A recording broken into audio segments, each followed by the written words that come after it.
Bodo latest आपडेटआव बयखौबो बरायबाय। दिनैनि रादाबखौ फरायदों आं प्रमद खाख्लारि।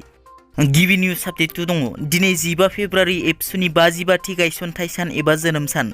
दिनैनि सानावनो 1967 मायथाइनि 15 फेब्रुवारियाव क'क्राझार ट्राइबेल रेस्ट हाउसआव दुलाराय बर' फरायसा आफादनि जोनोमा जादोंमोन।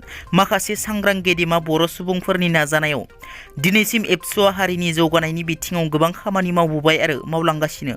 दिनै गुबुन गुबुन जिल्लाफोराव एबसुनि 55थि गायसनथाइ सान फालिनाय बादिनो गवालपारा जिल्ला दुलाराय बर' फरायसा आफादा गवालपारा जिल्ला रंजुली थानानि सिङाव थानाय रौमारि गुदि फरायसालिनि गेलेग्रा फोथाराव एबसुनि 55थि गायसनथाइ सानखौ फालियो।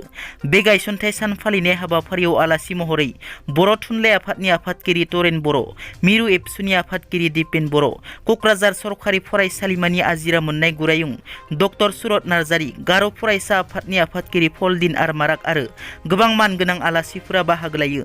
बे हाबाफारियाव एबसुनि आफादगिरि दिपेन बर'आ बाहागो लानानै बुङोदि दिपेन बर'नि थाखाय दुलाराय बर' फरायसा आफाद नङा, सिगाङाव सोरबा प्रमद बर'नि थाखाय दुलाराय बर' फरायसा आफाद नङा। एबसुनि थाखायसो आं आरो प्रमद बर' बा गुबुन इउजि ब्रह्मआनो जा बा गुबुन गुबुन बिबानगिरियानो जा एबसुजोंसो जोंनि माहारिखौ सिबिनो खाबु मोनदों। आंनि थाखाय एबसु नङा, एबसुनि थाखायसो आं होनना। बर' सावथुन मुलुगनि थाखाय मोनसे गोजोनथाव रादाब। सुंद' बर' सावथुना बान्था आवग्रिनो हादों। बिजे फिल्म्सजों दिहुनजानाय सिक्वेल सुंद' बर' सावथुना थांनाय 12 फेब्रुवारि खालाराव बेंगालराव खुंजानाय सिने फेयार फिल्म फेस्टिभेलाव बेस्ट प्रमिसिं फिल्म मेकार बान्थाखौ आवग्रिनो हादों।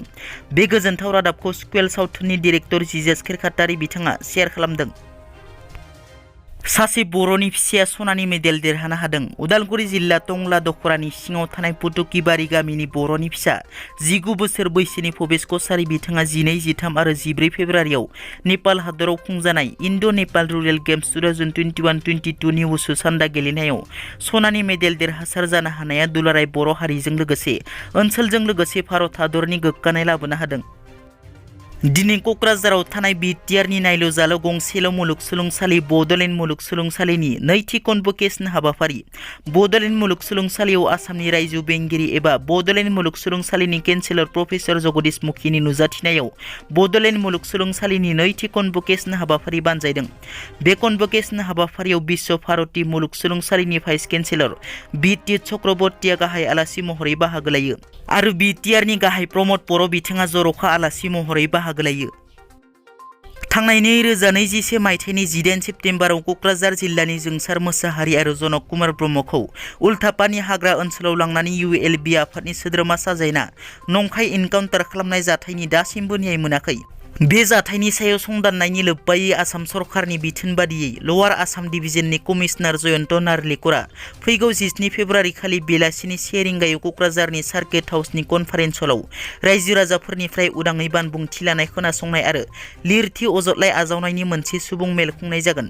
बेखायनो बे थावनियाव फैनानै जायखिजाया आफाद गौथुमफोर आरो सुबुंफोरा बे आयदानि सायाव गावबा गावनि बानबुंथि आरो अजदलाइफोरखौ होफैनो हागोन। मोनसे गोग्गाथाव रादाब। धेमाजि जिल्ला गगामुख जयरामपुर पन्चायतनि सिङाव थानाय कलबारि गामिनि थागिबि रनसिं बसुमतारी आरो मिनति बसुमतारीनि फिसाज्ला कनकेश्वर बसुमतारी बिथाङा ओनसोलनि गिबि हिसाबै MBBS फरायनो खाबु मोननाया जोबोद गोग्गाथाव। कनकेश्वर बसुमतारी बिथाङा बरपेटानि Fakhruddin Ali Ahmed medical college and हस्पिटालाव मुं थिसनबाय। बिथाङा गावनि गोब्राब नांथाब नाजानायनि गेजेरजों MBBS फरायनो खाबु मोनदों।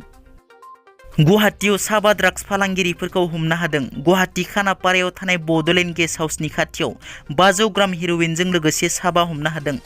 हमनो मोननाय हेर'इननि बेसेना गासै 4 कौटिसो जागोन होनना मिथिनो मोननाय जादों। हमजानाय साबा ड्राग्स जागायना होग्राफोरा गासिबो मणिपुर लिलंनि थागिबि।